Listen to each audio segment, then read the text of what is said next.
बिस्मिल्लाहिर्रहमानिर्रहीम। अस्सलाम वालेकुम। मैं हूं सलमान हैदर। दुआ परवरदिगार से कि उसने आपको और आपके अहले खाना को अपनी हिफ्ज़ व अमान में रखा हो।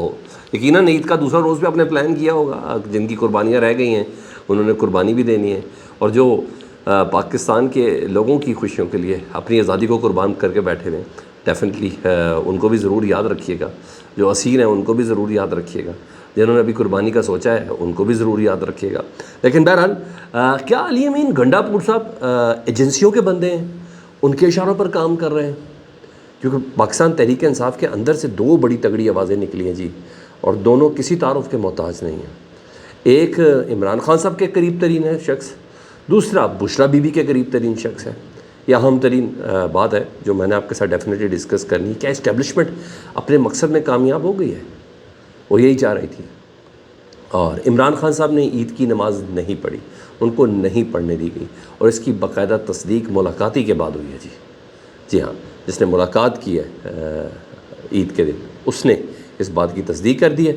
और जेल में बुशरा बीबी साहिबा की हालत इतनी उम्दा नहीं है, हालत उनकी गैर है, और इसकी तस्दीक उनके वकील कर रहे हैं। इसके अलावा भी कुछ दीगर खबरें आपके सामने रखता हूँ। रिक्वेस्ट ये चैनल देख लो, चैनल सब्सक्राइब कर दें, इसके लिए बटन दबा दें ताकि मेरा और आपका ये रब्ता रहे। सबसे पहले जी, पाकिस्तान तहरीक इंसाफ के जो अंदरूनी हालात हैं ना, उसमें तनाव में इजाफा है। एक तो कुछ शेर अफजल मरवत साहब कर गए, फिर दूसरे पाकिस्तान तहरीक इंसाफ के अली मोहम्मद ख़ान साहब की शक्ल में चले गए, शहरियार आफरीदी साहब की शक्ल में चले गए, अब फवाद चौधरी भी बहुत कुछ बोलते हैं, अब शेख रशीद साहब भी बहुत कुछ बोलते हैं। तो ये सब चीज़ें तो अपनी जगह पर खैर एक चल रही है ना। ग्रोहबंदी का एक तासुर है, वो बढ़ता हुआ नज़र आ रहा है, क्योंकि आंखें बंद कर लेना कबूतर की तरह ये भी मुनासिब चीज़ नहीं है। जब हम चीज़ें सताइश के हवाले से देख रहे होते हैं, एप्रिसिएशन और स्ट्रगल के हवाले से देख रहे होते हैं, फिर हमें तनकीदी तौर पर भी देखना है, और तनकीद डेफिनेटली बराए सलाह है। इन हालात में जब आपको तहरीक चलानी है, उस हालात में ये ग्रोहबंदी वाली बातें बिल्कुल भी मुनासिब नहीं है, और इससे नुकसान ही है, तहरीक को हमेशा नुकसान ही है। शहजाद अकबर साहब एहतसाब के चेयरमैन थे इमरान खान साहब के दौर में, आपको पता है उनकी ज़िंदगी भी ज़ेर ताब है, उनके भाई भी उठाए गए हुए, ये सब चीज़ें हो चुकी है। तो उन्होंने एक वीलॉग किया था, और उस वीलॉग में उन्होंने इल्ज़ाम लगाया था चीफ मिनिस्टर खैबर पख्तूनख्वा अली अमीन गंडापुर साहब पे कि उनकी इंटेग्रिटी डाउटेड है, ठीक है, और वो एजेंसियों के बंदे हैं, ये स्पेसिफिक उन्होंने कहा था। वो फ़ौज के लिए काम करते हैं, वो इस तरह की बातें, और वो पीटीआई के वज़ीर आला नहीं रहे बल्कि एजेंसियों के कहने पर चल रहे हैं, और ये सब कुछ जो कुछ हो रहा है वो एजेंसियों के कहने पर कर रहे हैं, और उन्हीं के कहने पर सब कुछ हो रहा है। और ये भी बताया कि केपीके में कुछ फ़ौजी अफसरान को महकमों की सरबराही दी गई है। ये अली अमीन गंडापुर पर बड़े सीरियस एलिगेशन है। तो शहजाद अकबर साहब के इन इंकशाफात के बाद गंडा साहब के ख़िलाफ़ भी एक कंपेन तो चल रही है, बहुत सी चीज़ें इसके अंदर शुरू हो गई हैं। देखिए उस कंपेन में, अब शहजाद अकबर साहब मैंने बताया आपको इमरान खान साहब के बहुत करीब, इस कंपेन में जिन साहिबा ने अपना इनपुट दिया है वो है मरियम रियाज़ भट्टू साहिबा, जो बुशरा बीबी इमरान खान साहब की ज़ौजा की बहन भी हैं, और मुलाकातें भी बुशरा बीबी से रेगुलर करती हैं, और पाकिस्तान तहरीक इंसाफ में भी इंटैक्ट है। वो कहती हैं कि मैं तो कब से कह रही हूँ, शहजाद अकबर साहब के इस वीलॉग पर कह रही हैं, उन्होंने कहा मैं तो कब से ये कह रही हूँ कि ऐसी असम्बलियों का क्या फ़ायदा जो ख़ान के लिए कुछ ना कर सकें, यानी केपी की असम्बली का क्या फ़ायदा जो इमरान खान के लिए कुछ ना कर सकें। ये लोग अपने ओहदों के मज़े ले रहे हैं, एक काम का आज तक प्रोटेस्ट नहीं किया जो ना कर सकें। ये लोग अपने ओहदों के मज़े ले रहे हैं, ऊपर से मोहसिन नकवी को गले लगाते। यानी आपको पता है अली अमीन गंडापुर साहब की मोहसिन नकवी साहब से मुलाकात भी हुई थी, अमन अमान के हवाले से या किसी की रिप्रेजेंटेशन के हवाले से। ज़्यादातर तो मोहसिन नकवी साहब को इस्टेब्लिशमेंट का नुमाइंदा कहा जाता, तो तस्वीरें भी उनके साथ थी। तो उन्हें के ऊपर से मोहसिन नकवी साहब को गले लगाते, मतलब सीधा सीधा अली अमीन गंडापुर साहब पे मरियम रियाज़ भट्टू साहबा इल्ज़ाम लगा रही हैं। वो अच्छा, वो कहती हैं बैरिस्टर हामिद खान किधर हैं, जो सेनेटर बन चुके हैं, वो किधर हैं जी, उनका इनपुट कोई नज़र नहीं आ रहा। तो अनकरीब नून लीग से ज़्यादा शामत पाकिस्तान तहरीक इंसाफ के वर्करों के हाथों इन लोगों की आने वाली है, ये वो कह रही हैं। तो मतलब वर्कर अली अमीन गंडापुर साहब को पकड़ेंगे, तो बहुत ख़तरनाक बात है जी। शहजाद अकबर साहब, मरियम रियाज़ साहिबा, मरियम रियाज़ भट्टू साहिबा जब ये इस तरह की गुफ्तगू कर रहे हैं, और अगर बिलफर्ज बहाल अगर ये सच है तो इसका मतलब है इस्टेब्लिशमेंट का तो यही प्लान था ना, डिवाइड एंड रूल, तो वो तो डिवाइड करने में कामयाब हो गई। और ये चीज़ें हैं।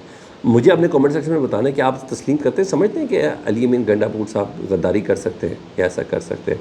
کیونکہ شک کا بیج تو بویا، اور نہ بویا گیا ہے کوئی اور نہیں، شہزاد اکبر صاحب اور مریم بٹو صاحبہ. مجھے ذرا کامنٹ سیکشن میں آپ نے ضرور مجھے بتانا ہے، کیونکہ میرا ووٹ علی امین گنڈاپور صاحب کے حق میں نہیں سمجھتا علی امین گنڈاپور صاحب یہ کر سکتے ہیں. مجھے نہیں ایسا لگتا. سم ٹائم ہوتا ہے نا، جان بوجھ کے بڑھ کے بھی ماری جاتی ہے، جان بوجھ کے اس طریقے سے کہا جاتا ہے کہ دیکھیں ہم اسٹیبلشمنٹ کے بدے خلاف ہے. نہیں، علی امین گنڈاپور صاحب کا تیسرا، چوتھا، پانچواں، چھٹا سارے جملے ایک دوسرے سے ملتے ضرور ہیں. ادھر ان کا مزاج اور گفتگو کا عالم یہ ہے کہ انہوں نے عید کے روز باقاعدہ پبلکلی پیغام جاری کیا. انہوں نے عدلیہ سے درخواست کی کہ عمران خان کے کیسز کو جلد از جلد سنا جائے، اور کیسز اس لیے لٹکائے جا رہے ہیں، یہ گنڈاپور صاحب کہہ رہے ہیں کیونکہ عمران خان صاحب ڈیل کرنے کو تیار نہیں ہے. اچھا، یہ یعنی پہلے درخواست کر رہے ہیں، ظاہری بات اگلی باری وہ درخواست تو نہیں کریں گے، پھر اسی طرح ہی بولیں گے جس طرح اسٹیبلشمنٹ کے لیے بول رہے ہیں عدلیہ کے حوالے سے. عمران خان کو ریلیف اس لیے نہیں مل رہا کیونکہ وہ ڈیل کرنے کو تیار نہیں. تو اس کا مطلب یہ عدلیہ کو ڈاؤٹ کر رہے ہیں کہ عدلیہ بھی اس وجہ سے فیصلے نہیں کر پا رہی کیونکہ عمران خان صاحب کو ریلیف مل جائے گا، اور ریلیف ملنے تب تک ضروری نہیں ہے جب تک عمران خان صاحب لچک نہیں دکھائیں گے. تو بڑی ظاہری بات ہے، یہ عام آدمی بات نہیں کر رہا نا، میں اس لیے علی امین گنڈاپور صاحب کی بات کو بہت سیریس لیتا ہوں کیونکہ یہ وزیر اعلیٰ بات کر رہا ہے، یہ سی ایم بات کر رہا ہے. ان کے پاس بہت سی اطلاعات ہیں، ان کے پاس انویسٹیگیٹو ادارے ہیں، ان کے پاس آئی بی ان کو رپورٹ کرتی ہے، بہت سی چیزیں ایسی ہیں. تو جب وہ یہ بات کر رہے ہیں تو ڈیفینیٹلی یہاں یہ ہے. ادھر سلمان اکرم راجہ صاحب جو عدت میں نکاح والے کیس میں بشریٰ بی بی کے وکیل بھی ہیں، اور آپ کو پتہ ہے فارم 45 کے حوالے سے وہ ایک عدد ایم این اے بھی ہیں. جمعے کو وہ کہہ رہے ہیں کہ میری بشریٰ بی بی سے ملاقات ہوئی، ان کی طبیعت بہت خراب ہے، وہ بہت تکلیف میں ہے، وہ بہت اذیت میں ہے، اور میں نے ان کے شوکت خانم سے ٹیسٹ کرنے کے حوالے سے درخواست دے دی ہے جی ٹرائل کورٹ میں. اگر ٹرائل کورٹ نے کہ جج نے حکم نہ دیا تو ہائی کورٹ جاؤں گا، پھر سپریم کورٹ جاؤں گا. یعنی بشریٰ بی بی کی صحت کے معاملات خراب ہیں. وہاں پہلے ہی عمران خان صاحب کے جو ٹیسٹ رپورٹ آئی ہیں ابھی تک وہ سامنے نہیں آئی جو ٹیسٹ کیے گئے تھے وہ ابھی تک سامنے نہیں آئی. تو کچھ تو ہے جس کی پردہ داری ہے، تو ورنہ سلمان اکرم راجہ صاحب اس طرح سامنے آ کے بات نہیں کرتے. ادھر وہ جو خبریں چل رہی تھی کسی رپورٹر کسی صحافی کے ذریعے، وہ اوتھینٹک نہیں تھی. ظاہری بات ہے عید کا دن ہے، جب عید کے دن ہے تو آپ کو پتہ ہے ملاقاتیں بھی کرائی جاتی ہیں قیدیوں سے، ان کے گھر والوں کی. تو زین قریشی صاحب بھی ملے اپنے والد شاہ محمود قریشی صاحب سے. تو زین قریشی صاحب نے کلیم کر دیا جی ملاقات کے بعد، وہ کہتے ہیں کہ گزشتہ عید پر بھی یہ دعویٰ کیا گیا تھا چھوٹی عید پہ کہ عمران خان صاحب اور شاہ محمود قریشی صاحب کو عید کی نماز پڑھنے دی گئی تھی، حالانکہ ان کو عید کی نماز نہیں پڑھنے دی گئی. اور اس عید پر بھی یہی ہوا کہ عمران خان اور شاہ محمود قریشی کو عید کی نماز پڑھنے دی گئی. سوال یہ ہے کہ وجہ کیا ہے؟ سیکیورٹی ہے. جی ہاں، جو سیکیورٹی کا ایشو تو اس طرح بڑا سیکیورٹی عملہ عید کی نماز نہیں پڑھوا سکتا. تو میں اس کو نتھی کروں اگر عمران ریاض خان کے حج پہ نہ جانے سے اور اس کو نماز، تو ڈیفینیٹلی یہ بہت سملیرٹی اور اس طرح کی چیزیں قطعاً مناسب نہیں ہیں. وقت تو گزر جائے گا، لیکن سیکیورٹی کی وجہ سے ہم نے عید کی نماز نہیں پڑھنے دی تو میرا خیال ہے جیل انتظامیہ پہ بھی لعنت ہی ہے. اور میں کیا کہہ سکتا ہوں، مجھے تو اس کے علاوہ کوئی سمجھ نہیں آ رہی. اور نماز پڑھنے سے روکا ہے یار. فیڈ بیک سے متعلق ضرور آگاہ کریں جی. اپنا بہت زیادہ خیال رکھیں. اللہم صلی علی محمد و آل محمد.